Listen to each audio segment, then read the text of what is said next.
ekyokubiri kivudde mu bbaluwa ya Pawulo eri Abakolinso eyokubiri essuula eyokusatu okutandikira ku lunyiriri olw'ekkumi kale nga bwe tulina essuubi eryenkana awo twogera n'obuvumu bungi so singa Musa eyitikkanga ku maaso ge abaana ba Isirayiri balemenga okwekaliriza enkomerero y'ekyo ekyali kiggwaawo naye amagezi gaabwe gakakanyazibwa kubanga n'okutuusa leero ekyokubikkako kikyaliwo mu kusomebwa kw'endagaano ey'edda nga tekinnaggyibwawo ekyo kivaawo mu Kristo naye n'okutuusa leero ebya Musa bwe bisomesebwa ekyokubikkako kiri ku mitima gyabwe naye bwe gukyukira Mukama waffe ekyokubikkako kiggyibwawo naye Mukama waffe gwe Mwoyo era awaba Omwoyo gwa Mukama waffe we waba eddembe naye ffe ffenna bwe tunaamasaamasa ng'endabirwamu ekitiibwa kya Mukama waffe amaaso gaffe nga gaggiddwako ekyokubikkako tufaananyizibwa engeri eri okuva mu kitiibwa okutuuka mu kitiibwa nga ku bwa Mukama waffe Omwoyo. Ekyo kye kitundu. Enjiri nga bwe yawandiikibwa Lukka essuula 9 olunyiriri olwa 28 okutuusa ku lwa 36. Ekitiibwa kibe gy'oli Ayi Katonda. Awo olwatuuka oluvannyuma lw'ebigambo ebyo nga wayiseewo ennaku 8 n'atwala Peetero ne Yokaana ne Yakobo n'alinnya ku lusozi okusaba. Awo bwe yali ng'asaba ekifaananyi ky'amaaso ge ne kiba kirala n'ekyambalo kye ne kiba kyeru nga kimasamasa. Kale laba abantu babiri ne boogera naye. Abo baali Musa ne Eriya abaalabika nga balina ekitiibwa. Ne boogera okufa kwe kwagenda okutuukiririza mu Yerusaalemi. Awo Peetero ne be yali nabo baali bakwatiddwa otulo, naye bwe baatunula ne balaba ekitiibwa kye n'abantu ababiri abayimiridde waali. Awo olwatuuka bwe baali bagenda okwawukana naye, Peetero n'agamba Yesu nti, Mukama wange, kirungi ffe okubeera wano. Tukole ensiisira 3, emu yiyo, emu ya Musa, emu ya Eriya. Nga tamanyi kyayogera. Awo yali akyayogera ebyo, ekire ne kijja ne kibasiikiriza. Bwe baayingira mu kire ne batya. Eddoboozi ne liva mu kire ne ligamba nti, oyo ye mwana wange gwe neeroboza, mumuwulire ye. N'eddoboozi eryo bwe lyajja, Yesu n'alabika yekka. Nabo ne basirika busirisi. Ennaku ezo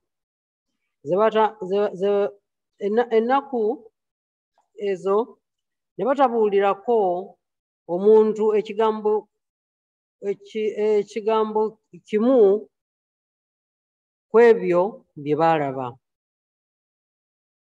Tukwebaza Ayi Mukama olw'enjiri entukuvu ey'ekitiibwa.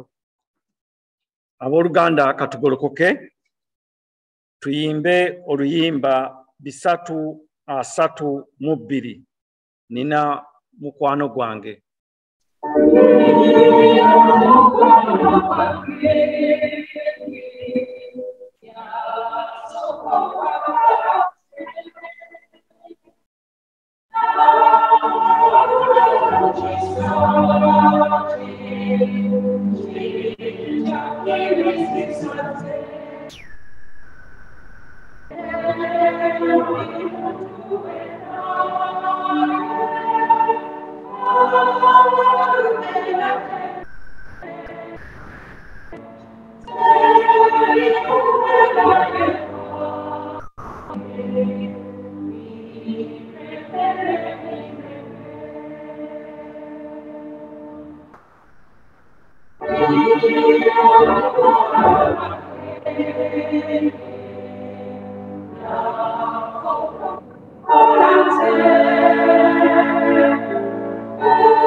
Katwatule nzikiriza abooluganda. Nzikiriza Katonda Kitaffe ayinza byonna, omutonzi w'eggulu n'ensi, ne Yesu Kristo omwana we omu yekka mulokozi, eyazaalibwa omuwala atamanyi musajja Maliyamu, eyali olubuto olw'Omwoyo Omutukuvu, n'abonyaabonyezebwa ku mirembe gya Pontiyo Piraato, n'akomererwa ku musaalaba, n'afa, n'aziikibwa, n'akka emagombe mu bafu, lunaku olwokusatu n'azuukira mu bafu, n'agenda mu ggulu, atudde ku mukono ogwa ddyo ogwa Katonda Kitaffe ayinza byonna, n'alivaayo okukomawo kusala omusango gw'abalamu n'abafu. Nzikiriza Omwoyo Omutukuvu n'Ekkanisa entukuvu ey'abantu bonna, era ebuna wonna, n'ossa ekimu okw'abatukuvu, n'okusonyiwa ebibi, n'okuzuukira kw'abafu, n'obulamu obutaggwaawo. Amiina. Mukama abeere nammwe. Ayi Mukama otuddiremu. Ayi Mukama otusaasire. Ayi Mukama lokola abafuzi baffe. Yambaza abaweereza bo obutuukirivu. Ayi Mukama lokola abantu bo. Ayi Mukama otuwe emirembe mu nnaku zaffe.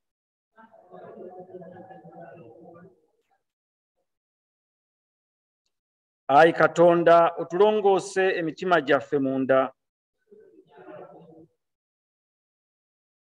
Ffenna awamu essaala ya kawungeezi.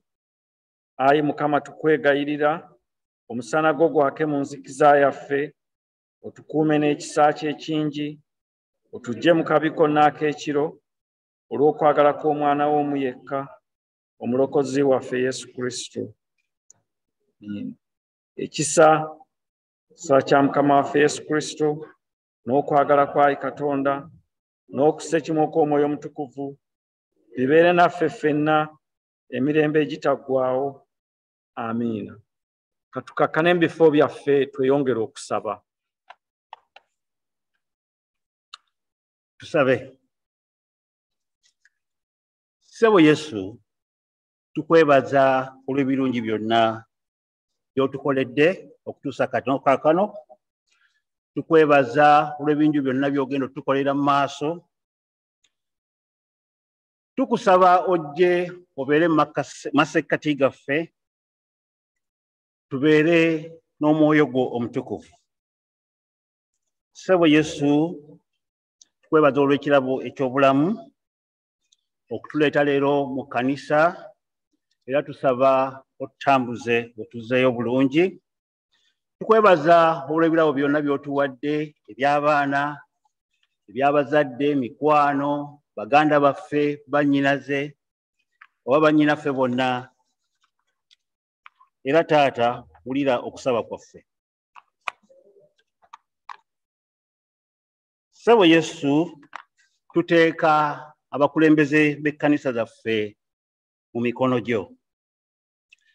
Twagala okuwaayo Ssaabalabirizi waffe owa Church eya Bungereza, tuwaayo Archbishop waffe n'abaweereza baffe bonna mu dayasiisi eya wano, tuwaayo Rev'd waffe James Njue, no Rev'd waffe Canon Kasibante, n'abakulembeze bonna ab'ekkanisa, tuwaayo omukubiriza waffe, omudiikoni, abakulira ttiimu eikaana n'abalala bonna. Mukama, wulira okusaba kwaffe. Ssebo Yesu, tuwaayo abakulembeze baffe, tuwaayo n'abakyala wa Bungereza, tuwaayo Prime Minister waffe Boris Johnson, tuwaayo Ssaabasajja Kabaka, Pulezidenti waffe ow'e Uganda Museveni, n'abakulembeze bonna aba gavumenti eza wakati n'ab'ennono. Ssebo Yesu, wulira okusaba kwaffe. Ssebo Yesu, tuwaayo bonna ababonaabona. Tuteeka abali mu ntalo mu nsi ezitali zimu, Ukraine bakyalwana, era tusabira n'abalala bonna ababonaabona mu nsi ez'enjawulo ne mu ngeri ezitali za wamu. Tusabira bamulekwa, bannamwandu ne bassemwandu. Mukama, wulira okusaba kwaffe. Ssebo Yesu, tusabira abalwadde mu masekkati gaffe. Tuyina mukulu waffe kojja w'abaana Mwami Ssebuliba, tuyina mukristaayo munnaffe Mwami Mpungu, tuyina ne mukristaayo munnaffe Mwami Kavuma, nga bonna tebeewulira bulungi. Taata, jangu obajjanjabe gwe musawo asinga, era byonna tubiteeka mu mikono gyo. Ssebo Yesu, wulira okusaba kwaffe. Taata, tuwaayo bonna abaana baffe gye bali. Waliwo abagenda okutandika ebibuuzo, abamu bamaliriza ebibuuzo, abalala bakaddayo okuva mu half term batandika okusoma. Taata, babikeko obusubi mweno ensi etali nnyangu. Ssebo Yesu, wulira okusaba kwaffe. Kati ngenda kusaba buli muntu aweeyo essaala ye, nja kuwayo eddakiika emu, then njoke mpite Mukama awulire okusaba kwaffe. Ssebo Yesu, Mukama waffe, wulira okusaba kwaffe. Abooluganda, nzikirize nziremu okwaniriza Rev'd Canon Kasibante agenda okutuluŋŋamya olwaleero. Tusaba Mukama agonze emitima gyaffe gisobole okufuna omwoyo omutukuvu n'ebigambo ebirungi byagenda okututuusaako, nga tweteekateeka okuwuliriza ebigambo ebinyuma Mukama by'atadde ku mwoyo gwe. Katugolokoke tuyimbe oluyimba 343 nsanyukira ekigambo kino.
Kale banne mbalamusizza nnyo mu Mukama waffe. Ntuusa okusaasira kwange eri bannaffe abafiiriddwa era n'abo abagonvu mu mubiri bane mu bwoyo.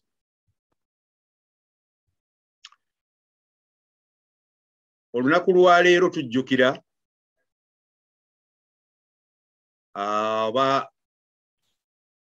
tulowooza ku Bayibuli kyeyita okukyusibwa kwa Yesu. Tuyinza n'okukiyita mpozi okuwaanyisiganya, oba mu Luzungu kiyitibwa transfiguration, nga kiva mu kigambo kitono nnyo nti transfigure, nti okukyusibwa kwa Yesu. Kitundu ekisomeddwa mu Luka ssuula ey'omwenda kigamba nti Yesu yatwala basatu ku bayigirizwa be abambeeranga ku mwanjo. Abo baali Peetero, Yokaana ne Yakobo. Baali ku lusozi nga bagenze kusaba. Nti amangu ago Yesu n'akyusibwa, nti obwenyi bwe ne bukyuka, n'engoye ze yali ayambadde ne zitandika okumasabasa ennyo n'okusingako ku muzira. Nti era oluvannyuma abasajja basatu oba abantu basatu baalabika nga tebamanyi gye bavudde. Bano baali Musa ne Eriya. Babiri, Musa ne Eriya, ne bayimirira okumpi ne Yesu. Nti ne bagamba n'abayigirizwa biki ebyali bigenda okutuuka ku Yesu. Oyinza okwebuuza nti Musa ne Eriya okulabika lwaki si balala bonna? Waliwo ebintu ebimu bye tutasoma mu Bayibuli naye nga byali mu njogera z'abantu. Tugambe nti mu Luganda twandikise nti tradition. Mu tradition y'Abayisirayiri oba Abayudaaya mu kiseera ekyo waliwo endowooza nti bannabbi bano omu ku bo oba bombi, Musa ne Eriya, mu biseera eby'oluvannyuma eby'obwakabaka bwa Katonda nga bwanjulwa bagenda kulabikako. Era ndowooza be bali kulembera oyo omutume ayitibwa oba aliyitibwa Kristo oba Masiya oba Mesaya. Munajjukira nti mu Bayibuli mulimu abantu basatu mu ndagaano enkadde beetayogerako nti baafa. Omu ku bo ye Musa, nti Katonda yamutwala butwazi era tebaamanya wa nti oba yafa nti yaziikibwa wano. Kale abantu balowoozanga nti Musa oyo teyafa, Katonda yatwala mutwale. Owookubiri eyagenda mu ngeri eyo yali nnabbi Eriya. Era Erisa yamulaba ng'agenda ng'ebire bimutwala n'aleekaana nti wuuyo agenda. Nti Eriya n'asuulira Erisa omunagiro gwe. Ng'okusuula omunagiro alinga amugamba nti kaakati gw'onsikidde. Omulala owookusatu yali Enoka. Nti Enoka yabulawo kubanga Katonda yamutwala. Beebo basatu. Naye kaakati wano babiri, Musa ne Eriya. Bano abayigirizwa abasatu bwe baba baali bategeera ebintu ebyali byogerwa ate ne balaba Musa ne Eriya, baali bateekwa kumanya nti ono gwe tuli naye teyandiba oli ekitabo ekitukuvu bwe kyogerako. Kubanga njagala mbabuulire nti mu kiseera ekyo abayigirizwa nabo baali tebannaba kutegeerera ddala Yesu kiki kyali mu maaso ga Katonda. Abamu beebuuzanga nti ono nnabbi oba Eriya oba Musa akomyewo yaani, nga tebannakitegeera bulungi. Bagenda bakitegeera luvannyuma. Era bwe yakolanga ekintu oba atambulidde ku mazzi baga nti ani ono alagira omuyaga ne gusirika. Kaakati naawo ekifaananyi nzo kibajjira nti ono y'oli yayogerwako. Njagadde njogere ku bintu bibiri bye nandigambye nti mujjukire ku kwolesebwa. Ekisooka ky'ekitiibwa. mu luzungu kiyitibwa glory. Waliwo n'oluzungu bwe tugamba nti honor, waliwo ebigambo bibiri naye tugamba nti glory. Ekyokubiri bwe bwenyi oba amaaso, mu luzungu kye tuyita face. Katusookere ku kitiibwa glory. Singa omwana omuto tugambe wa myaka 10 oba 12 akugambye nti nnyonnyola glory kyeki, andi bw'aba ayogedde Luganda nti ekitiibwa kyeki, oyinza okusanga obuzibu okumunnyonnyola ekitiibwa kyeki. Oyinza mpozi omugamba tomanyi nti abantu abakulu tubassaamu ekitiibwa, abakulu, abazadde abatuzaala, abakulembeze abatukulembera mu biti eby'enjawulo. Ekyo kye tubawa kyekitiibwa. Naye oyinza okulemwa ekitiibwa nti naye ate oyinza n'okugamba nti nedda ne banno be mwenkana ate nabo obassaamu ekitiibwa. Ono kye bayita respect. Naye ndowooza ekigambo respect kinafu, kinnyonnyola nnyo kitiibwa, kubanga abaana abato abenkanankana tebassaamu bannaabwe kitiibwa nti kino kitiibwa. Baagalana, bamanyiganye, togamba nti no ow'ekitiibwa, nedda. Kaakati ekitiibwa tugezaako olumu okiteekawo mu ngeri bweti. Tugambe waliwo embaga.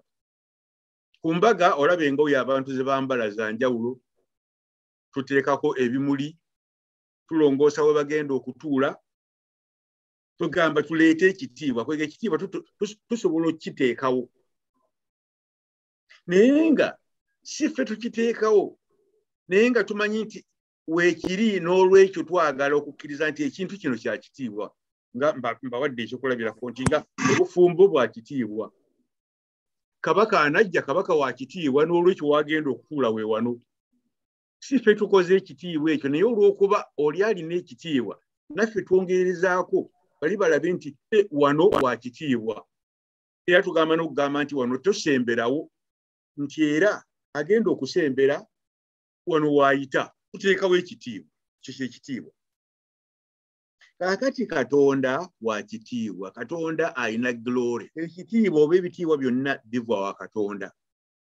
Era buli bwe twogera ku Katonda, ekimu ku lisooka ye glory. Katonda ayinza byonna, ow'ekitiibwa, ow'amagero, ye nti w'amagero, oye Katonda. Glory. Wano mu Bayibuli amagero ago oba obukulu bwa Katonda olumu tubulabira mu muliro. Mumanyi nti fire, omuliro, kiraga bukulu na kubeerawo kwa Katonda. N'olwekyo Musa yalabye ekisaka nga kiriko omuliro, kikutte omuliro, naye ng'ate tekijja, tekisiriira. Kanti Katonda waali muliro. Ekitegeeza nti Yesu obwenyi bwe bukyuka ne bufuuka ne butandika okumasamasa. Enjiri ya Luka etugamba nti ako kaali kabonero akagamba nti ono ge maaso oba bwe bwenyi bwa Katonda yennyini. This is the face of God. The face of God. Nogegedde amaaso n'obwenyi. Singa munaaba mugenze eka n'ogenda ku Google n'oteekamu phrase egamba nti face of God, ojja kwewuunya emirundi Bayibuli gyeyogera ku face of God. Mujjukira bwe tugamba nti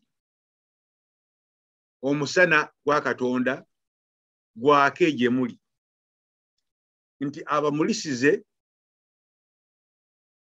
amaaso ge.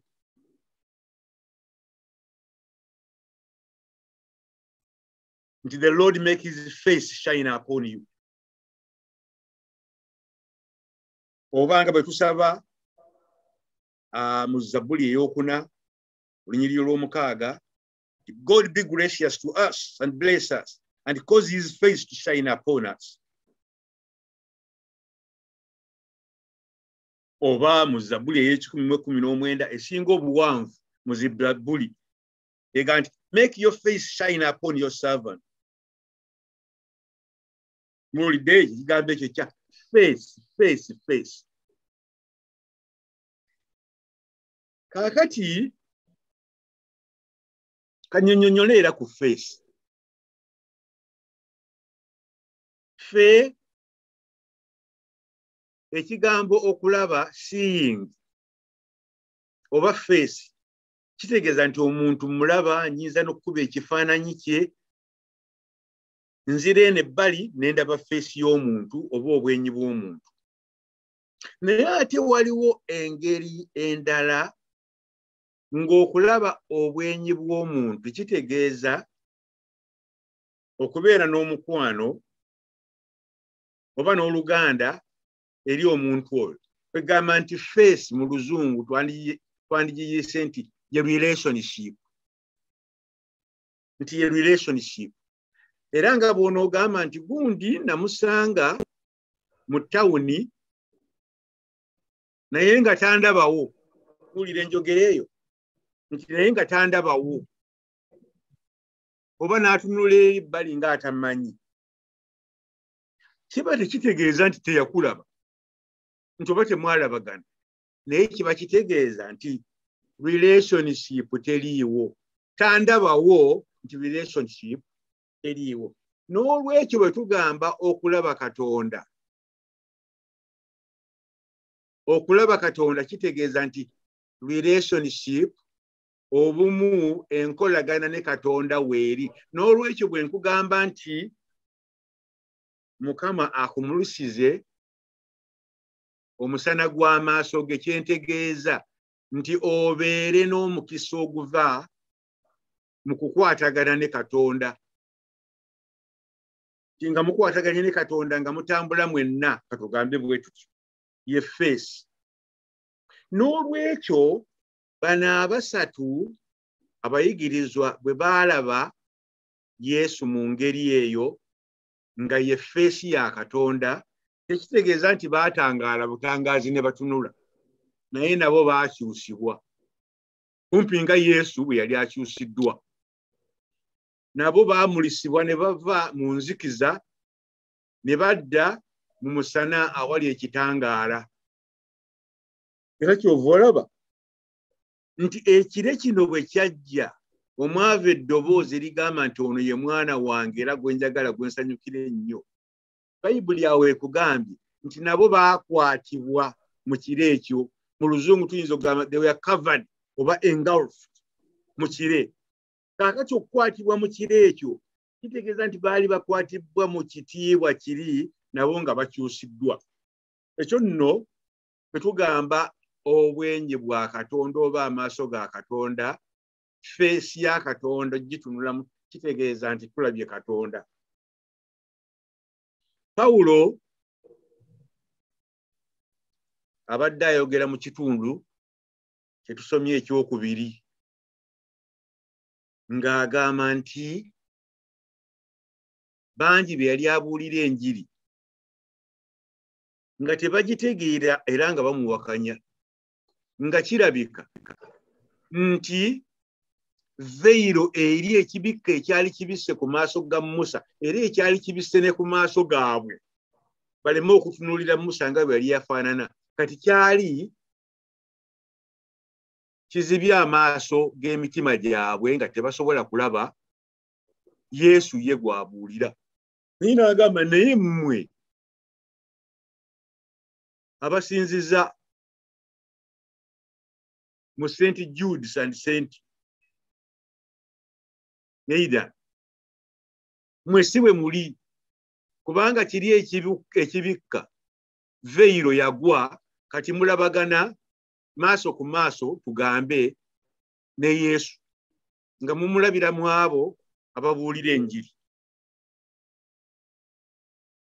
Ekyo kyekikulu. Kakati kansembyeyo kino.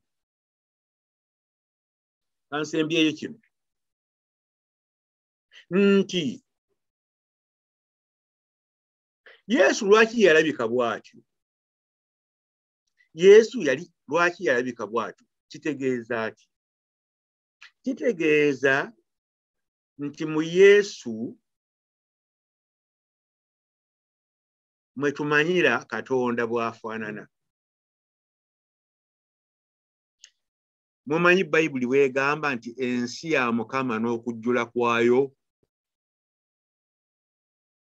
Ekigambo n'ekyo kikulu nti ensi ya Mukama n'okujjula kwayo. Tekitegeeza nti Mukama alina ebintu kati nga nze bwe naabeera n'ekibanja n'ennyumba n'emmotoka. Naye kitegeeza nti ensi ejjudde Katonda. Nti ensi ejjudde Katonda. Olumu ebigambo nga bino nti Katonda ali mu ggulu bitubuza ne tulowooza nti Katonda ali eri mu ggulu yokka wano wansi taliiwo. Naye nga Zabbuli etugamba nti wa gye nsobola okuddukira ne neekweka Katonda n'atandaba. Bwe mbeera eri waggulu gy'ali, ne bwe ngenda wansi mu ttaka gy'ali, mu nnyanja mwali. N'olwekyo ensi ejjudde Katonda. Katonda tagirina bubeezi nti agirina nga nze bwe nnina TV oba essaawa oba mobile phone.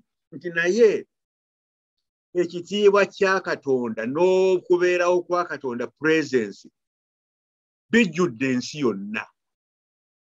Bijjudde ensi yonna. Naye kaakati muwulize kano. Nja kwogera ku musoke. Musoke gwe baatuyigiriza nga tukyali baana bato nga bw'olaba musoke olumu nga ate n'olukubakuba lutonnyerera n'oga nti engeezaala. Ngamba musoke oyo gwe bayita rainbow. Musoke alimu langi ez'enjawulo. Mulimu kyenvu, mulimu emmyufu, mulimu bbulu, mulimu kiragala, mulimu langi enjeru. Ndowooza n'endala. Musoke. Naye langi ezo tezibiira mu musoke oyo yonna. Langi ezo zijjudde mu nsi yonna. Wabula awo mu musoke zijja ne zifuna focus ne zikuŋŋaana. Katugambe nti zikuŋŋaanira awo. Kati ne bwe mba njagala okuyigiriza omwana ku langi oba kala, nsobola omulaga nti kala langi tunula ku musoke oyo. Omulaba musoke oyo. Langi ezo eziri mu musoke ze ziri mu bitundu wonna mu nsi yonna. Ezo langi. Kaakati n'okujja kwa Katonda mu Kristo kuli bwe kuti. Nti Katonda tali mu Yesu yekka. Ekyo mukiwulire bulungi. Katonda tali mu Yesu yekka. So ate era Yesu tali mu Kkanisa yokka.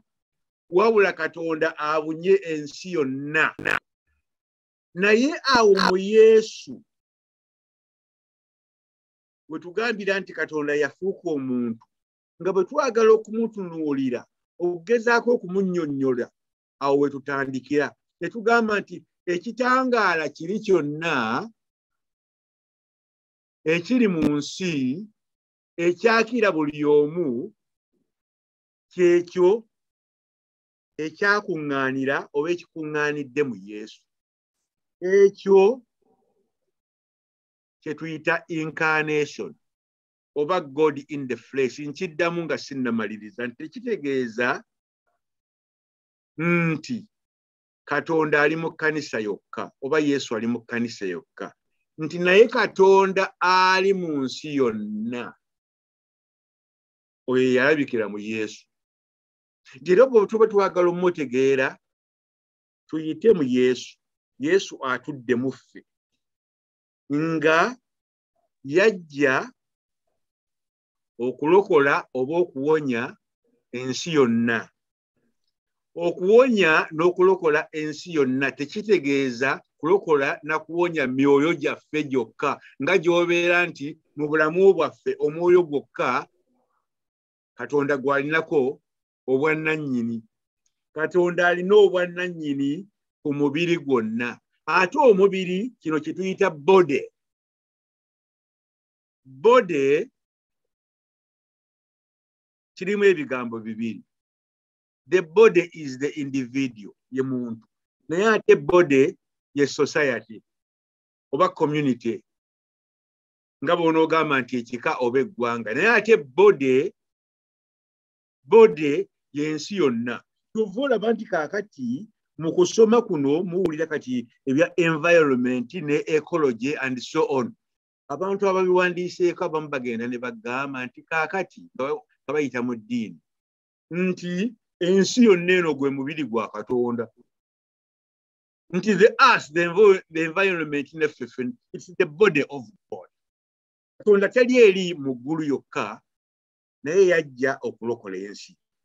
Kano ke yalaga mu Yesu ng'alaga nti mutunule mu Yesu mumutegeere. Tumutegeera tutya? Nti okwagala kw'alina, okusonyiwa, obugabi nti generosity, ekisa. Ne tutegeera Yesu. Ekyo nno abayigirizwa abasatu kye baategeera. Bali abajja ne babagamba nti mumanyi bw'agenda okufa e Yerusaalemi. Ng'okufa kitegeeza nti okufa kwe si kufa bufi, naye kugenda kulaga okwagala Katonda kw'ayagala omuntu. Si kufa nti bamusse, naye ng'awaddeyo obulamu bwe nti waakiri oba nfa nfe. Nga kati bw'owulira mu kulwana e Ukraine. Abantu abamu beewaddeyo nti nno oba tufa ne tufa. Oba tufa tufe olw'okwagala ensi yaffe. Olw'okwagala ensi yaffe. Nalabako mu 1966 nali nkyali kaana kato, abasajja abeevaamu ne bagamba tugenda kukwata mafumu. Oba tufa tufe kulwa baffe Muteesa Kabaka. Kakati wano nti Yesu atufiiririra, alaga okwagala kwa Katonda era nga n'ensi kwegenda okubeera. Banne Omukama abeere nammwe. Ni Kasibante. Tweyanziza nnyo, tweyanzeege ebigambo ebirungi bwe bityo. Mu kaseera kano tugenda kuwaayo ebirabo. Kansabe abagezi baffe abali emabega batuwe bank details ku screen. Tugenda kuwaayo ebirabo nga tuyimba oluyimba 3-2 ekisa kyo tekitegeerekeka. Abava sayidi eno mujja kuba muteeka eno, n'abava sayidi eno muteeke mu kabbo kano. Tulinawo n'akuuma wano kaka magezi. Mwami Mutumba bw'onooba oli sitaaka ajja kuba asobola okukulaga engeri gye kakola okoonako bukoonyi. Katugolokoka abooluganda tuyimbe 3-2 ekisa kyo tekitegeerekeka.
Abooluganda katukakkane mu bifo byaffe mu kaseera kano tuwulire ebirango eby'enjawulo okuva eri omukubiriza.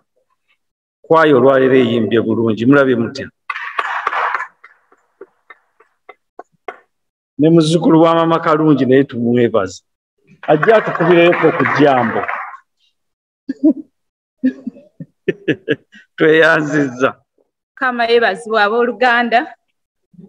Mukama mulungi ekiseera kyonna. Nsaba kutwala omukisa okubaaniriza mu nnyumba ya Mukama akawungeezi ka leero. Mwebale nnyo, mwebalire ddala okujja okutendereza Mukama. Abangi we muti. Mukama abawe nnyo omukisa abasobodde okutambula olugendo ne mubaawo, n'abali ku mutimbagano, abali eka, nammwe tubeebaza okwetaba wamu mu kusaba kuno. Njagala okwaniriza, simanyi oba tulina abagenyi nga leero kwe kusoose okusabako naffe. Sirowooza nti tulina abagenyi leero, naye mwenna muli bagenyi ba Yesu.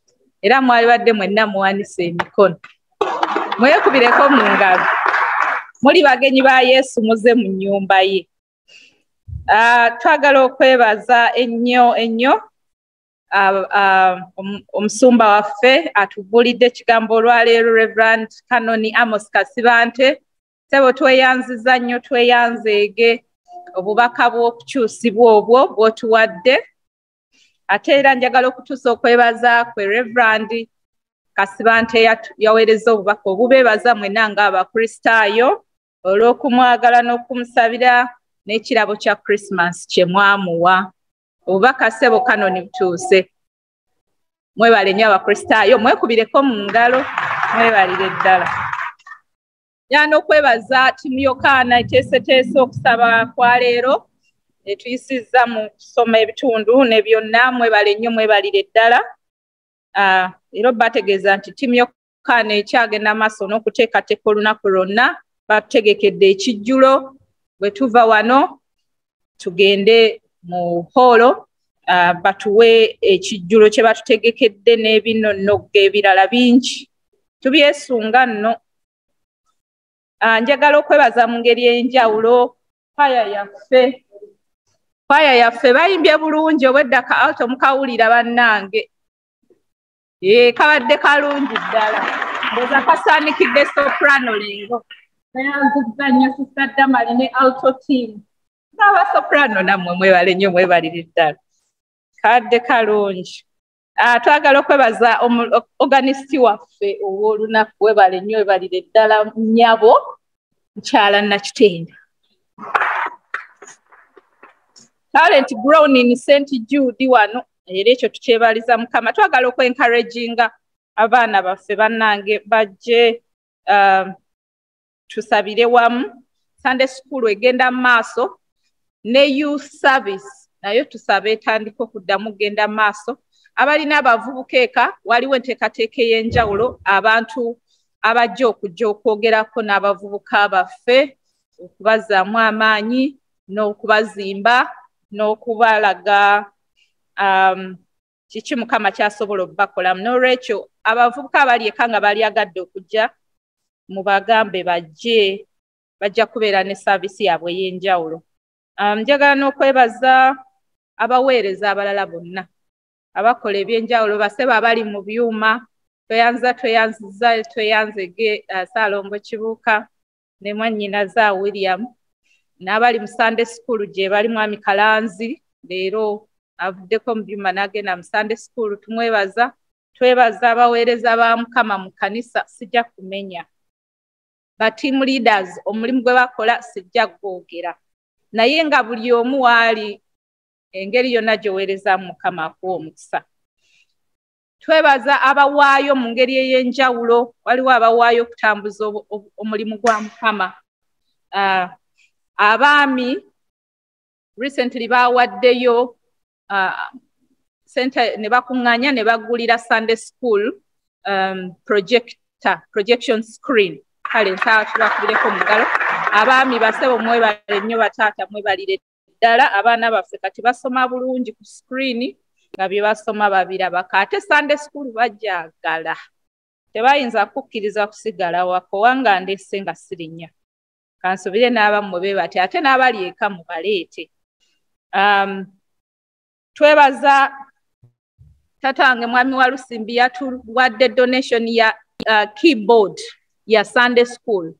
So last week yatutonedde keyboard era abaana baffe mu Sunday school kati balina ennanga nabo bayimbira ate kwe bayigira era tujja kugenda okubalaba nga bali wali olwa keyboard yeyo.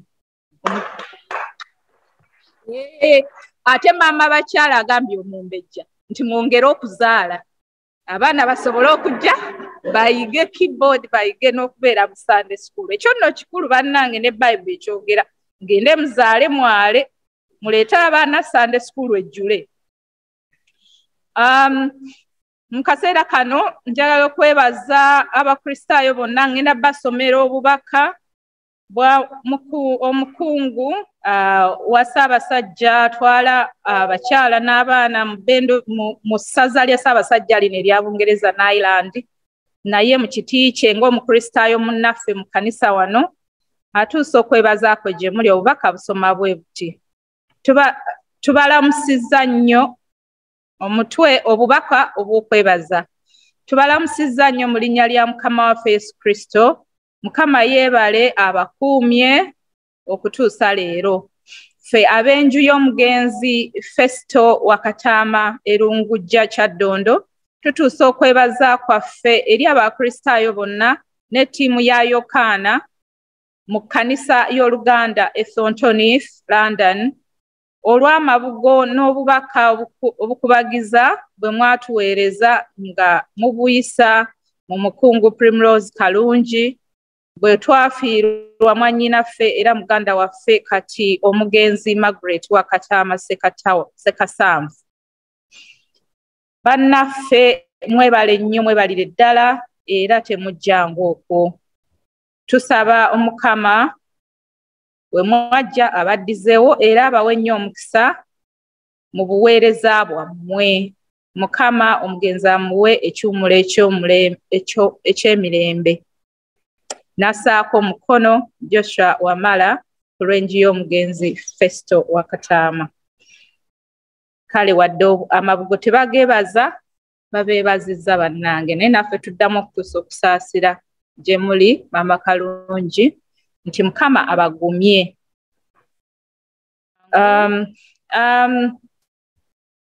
Nga bwe mwawulidde mu kusaba kwaffe twongere okusabira abooluganda wakati mu ffe abalina okukosebwa oba abayita mu mbeera ez'enjawulo. Tubasaasira nnyo ng'Ekkanisa era tubasaba oba ofunyeeko obuzibu ng'osobodde otutegeeza ne tusabira wamu.